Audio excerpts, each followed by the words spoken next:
జగన్మోహన్ రెడ్డి గారు అనంతపురం రాప్తాడు వెళ్తున్నారు, ఆపుతాము ఎలా వస్తారో చూస్తాం అంటున్నారు. అది సాధ్యపడేది కాదండి. ప్రజల్లో ఆయనకు ఉన్నటువంటి అప్లాస్ చాలా ఎక్కువగా ఉంది. ఆ ప్రపంచనాన్ని ఎవరు ఆపడానికి సరిపోరో అది మనం ఊహించక్కర్లేదు. జగన్మోహన్ రెడ్డి 2.0 అని చెప్తున్నారు. ఏంటి ఏంటి అసలు? అది వాస్తవేనండి, జరగబోయేది కూడా అదే. ఎందుకంటే యథా రాజా తథా ప్రజ, మీరేం చేస్తే మేము అదే చేస్తామనేది ఈ రోజుల్లో ఈ ప్రజాస్వామ్యంలో జరగకపోతే ప్రజలు ఎలా ఉన్నారంటే మమ్మల్ని మా నాయకులందరూ కూడాను ఎలా ఆదుకుంటారు ఏంటి అనే దాని మీద ఎదురు చూస్తున్నారు.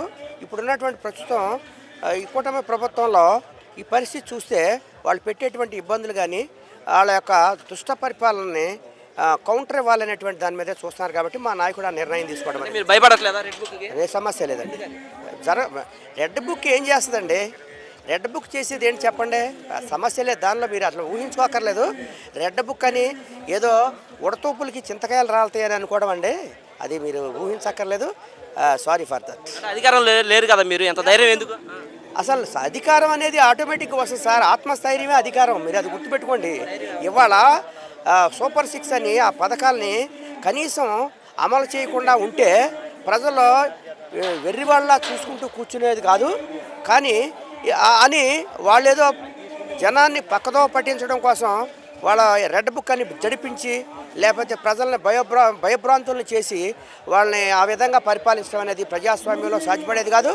ఏదైనా సరే ఎప్పుడైనా సత్యము నీతే ఈ రాజ్యాన్ని వెళ్తుంది అనే సంగతి మటుకు ప్రతి ఒక్క ఓటరు గుర్తుపెట్టుకోవాలి. మేమే 15 సంవత్సరాలు ఉంటాం, జగన్మోహన్ రెడ్డి పని అయిపోయిందని పవన్ కళ్యాణ్ గారు చెప్తున్నారు. సహజంగా ఎవరైనా రూలింగ్లో ఉన్నటువంటి వాళ్ళు ఆ విధంగానే మాట్లాడడం అనేది జరుగుతూ ఉంటుంది.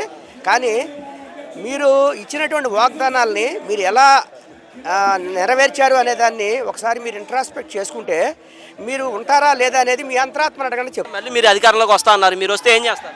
డెఫినెట్గా వస్తామండి. రావడం ఏంటి, ప్రజల యొక్క ప్రజా సంక్షేమం అభివృద్ధి అనేది వాస్తవానికి ఎలా ఉంటుందనేది చూస్తాము. మాలో కూడాను చిన్న పన్న పొరపాట్లు అనేవి ఉన్నాయి, వాటిని సరి చేసుకుని మేము రావడం అనేది గ్యారంటీ.